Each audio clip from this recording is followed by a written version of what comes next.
long time. For over 10 years, I work on foreign monuments in the Republic of Macedonia, monuments from the Great War, the Second World War, and the Balkan Wars. Practically, there isn't a place on the front line where I have not personally visited. It would be a surprise for me not to see something, and there is always something to see because no one knows everything. A consequence of this research is the book that has been published, Foreign Foreign Monuments in Macedonia of the War. 20 monuments have left their mark, 20 nations have left their mark on this territory. What Ms. Ivana read is the first monument in Bitola where this text was written in French, and afterwards were the other monuments, and then we had the French graveyard, but this is the foundation. This is where everything starts, and probably this will find its place in the memorial center. Of course, we will agree on this with the hosts that are building it. This is an original document from the Institute of National History in Republic of Macedonia. This was the overture.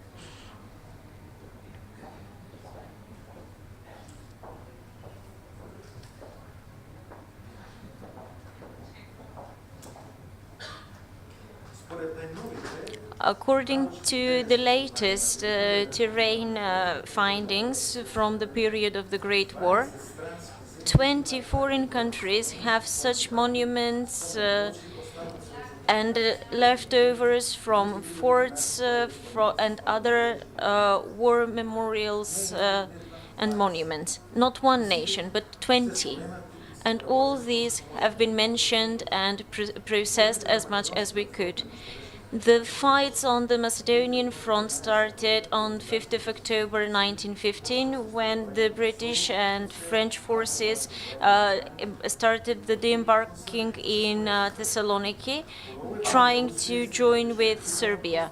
When this plan failed, Serbia was occupied, and what was left was the Balkan to be occupied by the Triple Pact forces.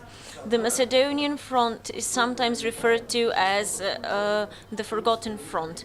However, this front was typical, regarding the fights, this was a typical Balkan or Macedonian struggle.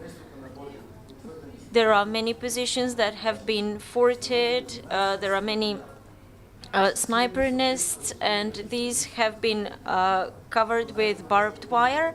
You can see this in the best way in Doiran, where the Bulgarian bunkers are 1 meter thick and the armature is as thick as 5 centimeters. Such strong was the fortification of the defense position. When something more than 100 of years ago, according to the line of the Macedonian Front, the fights of the Great War took place, and where thousands of soldiers left their lives in the trenches, no one thought that Macedonia would see its European perspective and affirmation through the promotion of memorial tourism. However, today, Republic of Macedonia is trying to affirm the Macedonian paysage in local and also in European frameworks. Nevertheless, this unusual type of cultural heritage promotes the border municipalities and areas such as Mariovo, where the tourists can enjoy the fresh air and the natural beauties of Kaymakchalan. They can visit the trenches where the soldiers fought. The valorization of the cultural heritage in Republic of Macedonia, based on my knowledge gained on the terrain, can take place in several phases. The first phase should have its aim, valorization of the cultural heritage. This is also a possibility to implement terrain memorial tourism.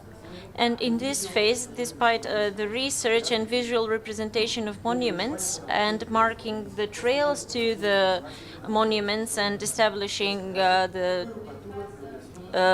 directions to the monuments, which can state the importance of the monuments and the natural beauties. Of course, there is also the need of building databases from where we will have enough data to present this important data to the domestic and foreign public.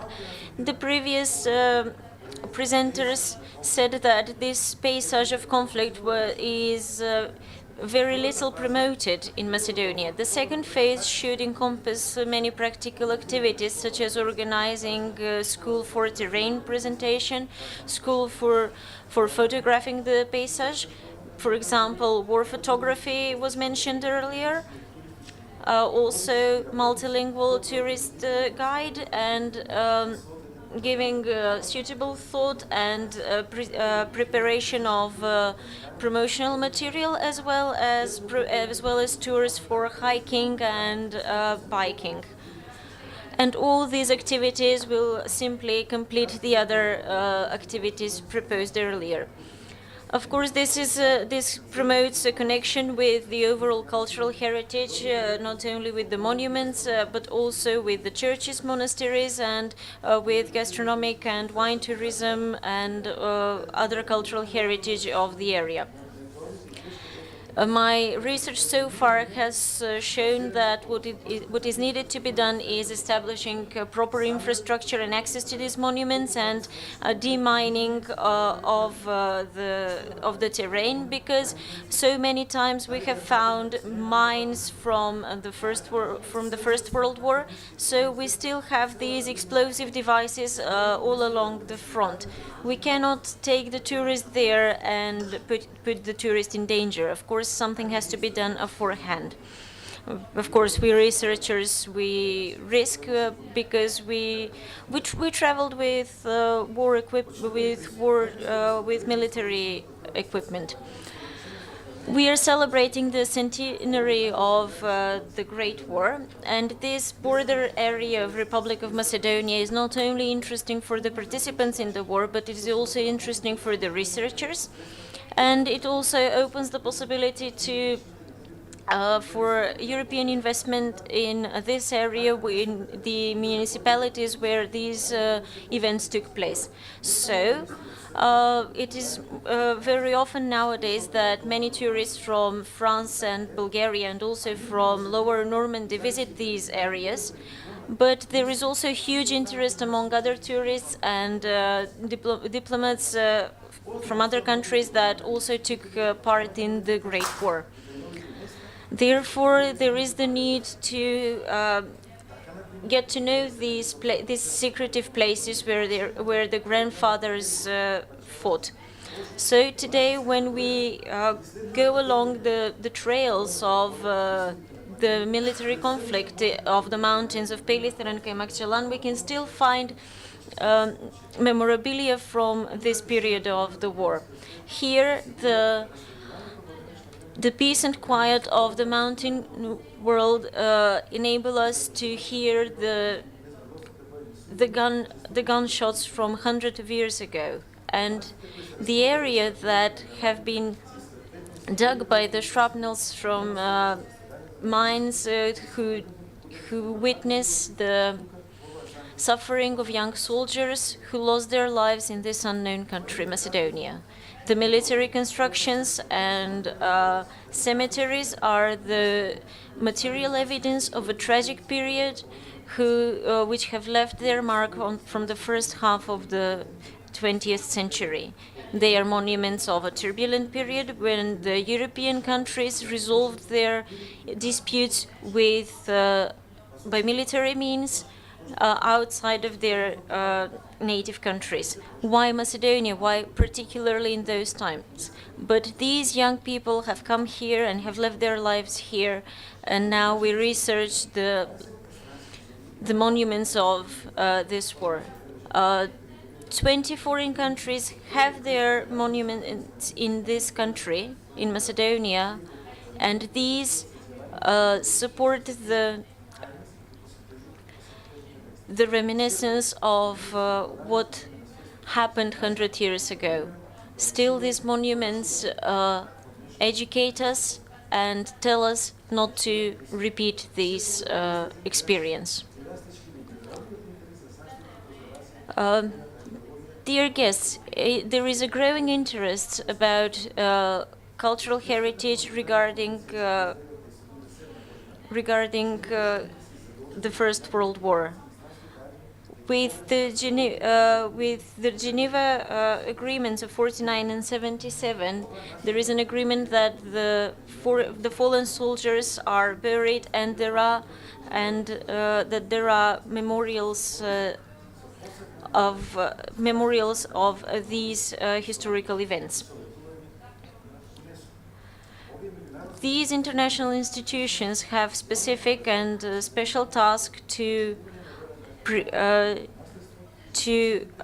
safeguard the heritage of the war conflict. The Republic of Macedonia, through its Ministry of Labor and Social Issues, not the Ministry of Culture, but the Ministry of Labor, respect all the positive world and domestic legislation on this issue, and keep a registry of foreign monuments. In this ministry, unfortunately, which I visited, this registry is practically non-existent. It is brought in a phase of a simple gathering work, and you cannot get any educational information. Unfortunately, that's the case. And I support this claim by asking you to visit this registry and see if it is so. The museum exhibition on the terrain shows silently witnesses the story of the Great War. It tells the story of mountain warfare, because the soldiers had most difficulties in winter.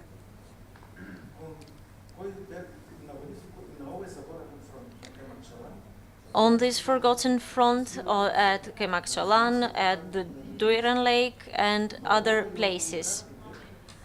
But here and around the rocks that are there as defense positions, we find there the markings of this battlefield. Here, the visitor feels small and insignificant, completely alone. In this small part of Europe, there is a huge cultural heritage where the visitor has unforgettable impressions, which everyone who visits the battlefield at Crna and who climbs Kemakçalan can see.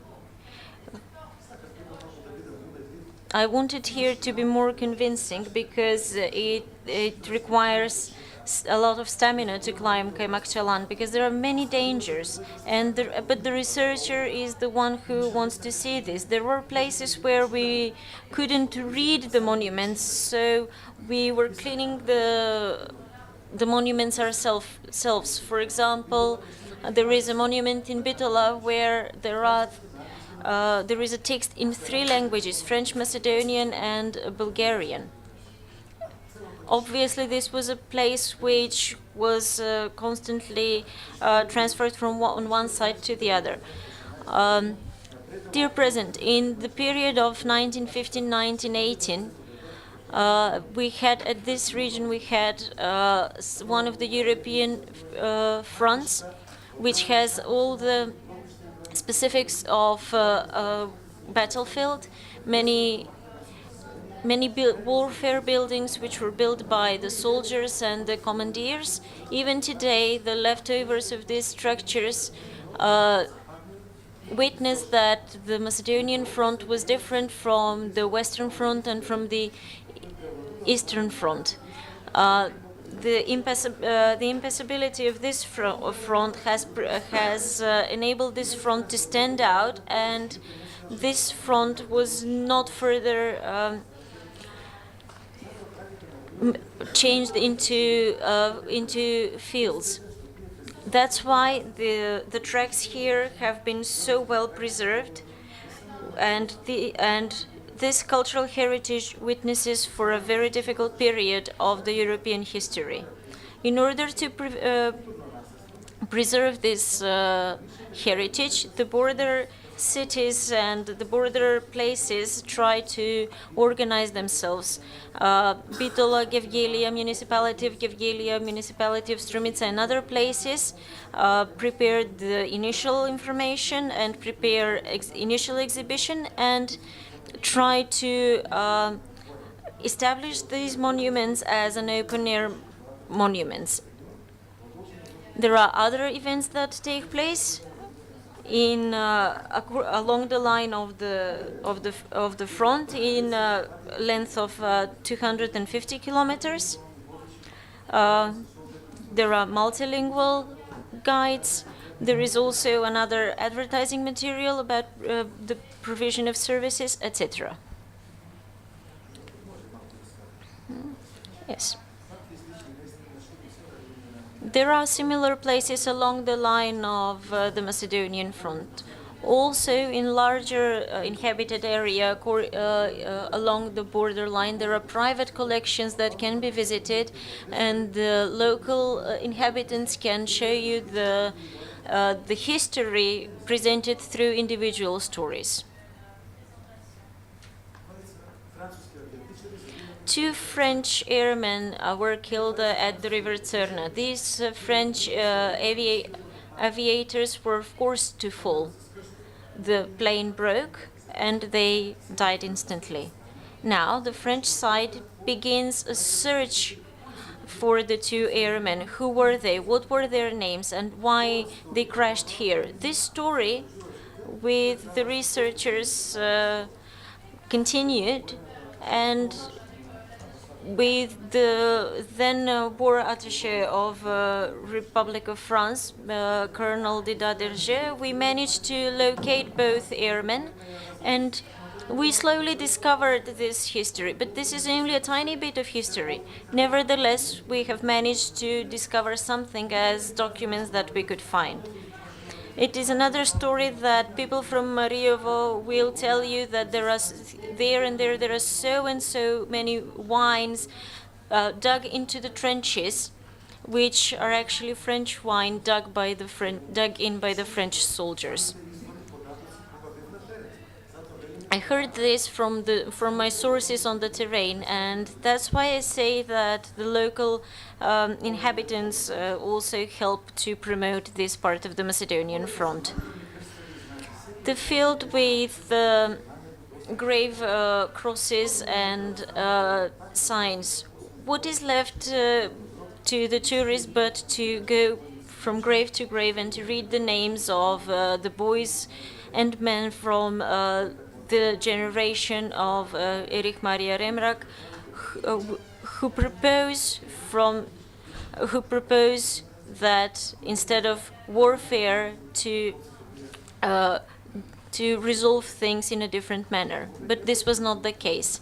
In such European spirit, the French, German, Hungarian, Romanian, Turkish, and other embassies in Republic of Macedonia visit their cultural places, sending a message that they leave the past behind and they turn towards tolerance and peace and building common European future. The message from the fallen soldiers of the 20 nations tell what bloodshed can bring and what forgiveness can bring.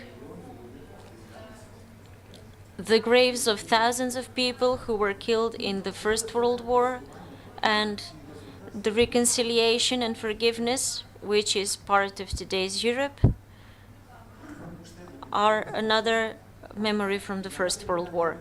Some ambassadors were surprised to see that there is a monument of the First World War in Macedonia. For example, Austria-Hungary. There is a huge monument in Rosoman. They were fascinated that they have been mentioned. But on the monument there are 4 nations: Austria, Hungary, Germany, and Turkey. I published this, and several times we visited the monument. The monument now has been refurbished and affirms the municipality of Rosoman.